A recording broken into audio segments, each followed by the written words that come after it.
Sobrang thankful ko talaga kasi meron ako mga ganito mga customers na nagpapagawa sa akin ng mga cakes na outside talaga ng comfort zone ko. Yung umorder nga ng cake na to ay suki ko na talaga. Kaya shoutout po sa iyo, Ma'am Rojo. At maraming salamat po talaga, ma'am, sa parati na pag-order sa akin ng mga cakes. Eto ngang in-order ni ma'am ay gusto niya lang heart-shaped cake daw. Tapos meron lang siyang sinend sa akin na inspiration picture. So nag-send ako sa kanya ng order form. Pagka-send ko sa kanya, fill up na agad ni ma'am. Tapos pagkakita ko sa cake size, 9 by 5 yung nilagay niya na gusto niyang cake size. So sabi ko talaga, parang ang laki ng 9 by 5 para gawin na heart-shaped na cake. Kaya dinouble check ko talaga kay ma'am na kung 9 by 5 ba talaga yung gusto niya. So kinonfirm to ni ma'am. Tapos meron pa tong kasamang 2 dozen na cupcakes at 2 digits din na number cake. Same theme lang daw lahat yung gusto dito ni ma'am. Sinunod ko na lang yung sa inspiration picture niya. Tapos medyo dinarken ko na lang yung pink para makita talaga. Yung kulay nga na ginamit ko dito ay yung flavor aid lang ng Bakersfield na strawberry. Tapos dinagdagan ko lang siya ng red at saka konting brown. Yan po talaga yung usual na mixture ko pag gumagawa ako ng kulay pink.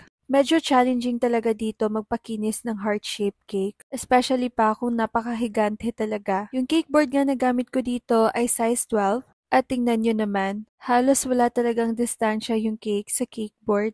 Wala na kasi talaga akong magagawa dyan. Wala kasi akong available na 14-inch na cake board. Pero so far, nakaya naman. At hindi naman siya nasagi sa box. Yan lang naman kasi yung main concern mo. Pag masyadong malaki yung cake mo kaysa sa cake board, or yung tamang-tama lang yung size, sa packaging ka talaga magko-concern yan. Kasi more likely, masasagi mo talaga yung cake. Yung flavor pala ng cake dito ni ma'am ay strawberry chiffon with strawberry mousse filling. Tapos yung icing na gamit ko dito ay walang iba, kundi yung classic whippet ng Bakersfield. Tingnan nyo naman dito kung gaano kaliit yung offset spatula ko. Makikita nyo talaga dito kung gaano talaga kalaki yung cake na ginagawa ko. Yung style nga na ginawa ko dito, sa pagpakinis ng ating heart-shaped cake, kada kanto ko lang talaga pinapakinis siya. Hindi yung pinapaikot ko talaga yung scraper sa whole na heart-shaped cake. Kada kanto lang po talaga. Tingnan nyo naman dyan, diba, sa body ng cake. Ang kinis talaga. Pero merong mga lines. Hindi naman makikita yan. After ko nga pakinisin yung cake, dito na ako nag-add ng ating mga details. Shell piping tip lang nga yung sa top part.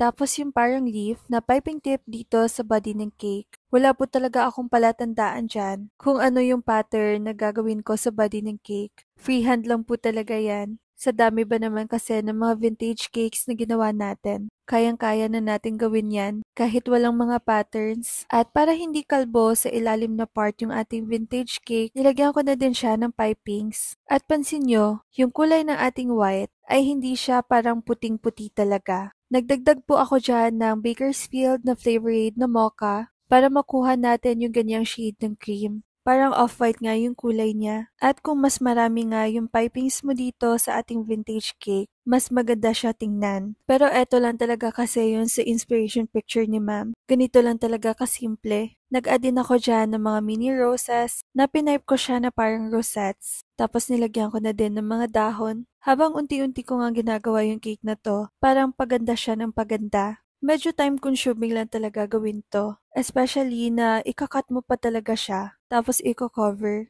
Sinulat ko na nga din dito yung dedication na pinapalagay ni ma'am. Sweet 16 lang nga yung gusto niya dito. So sinulat ko lang siya ng cursive na medyo maganda na style para mas bagay tingnan sa ating cake. Double layer lang nga ng pagsulat yung ginamit ko dito para mas makita talaga yung dedication natin. At dalawang kulay lang talaga yung ginamit ko dyan. Same na pink sa body ng cake, tapos kulay white lang. At tingnan nyo naman dyan, kung gaano talaga kalaki yung heart-shaped cake natin. Hindi po talaga ako nagbibiro kung gaano talaga siya kalaki. At eto na nga yung cake natin, kasama yung number cake na order ni ma'am at yung 2 dozen na cupcakes. Maraming salamat po talaga ma'am sa pag-order sa akin ng cake na to. At alam ko talaga na sobrang happy ni ma'am kasi nagbigay siya sa atin ng tip na sobra-sobra talaga at sabi talaga niya na napakaganda daw ng cake. Eto ata yung pinakamagandang cake na nagawa ko for this month. O, 'di ba? Ang ganda. Ano sa tingin nyo?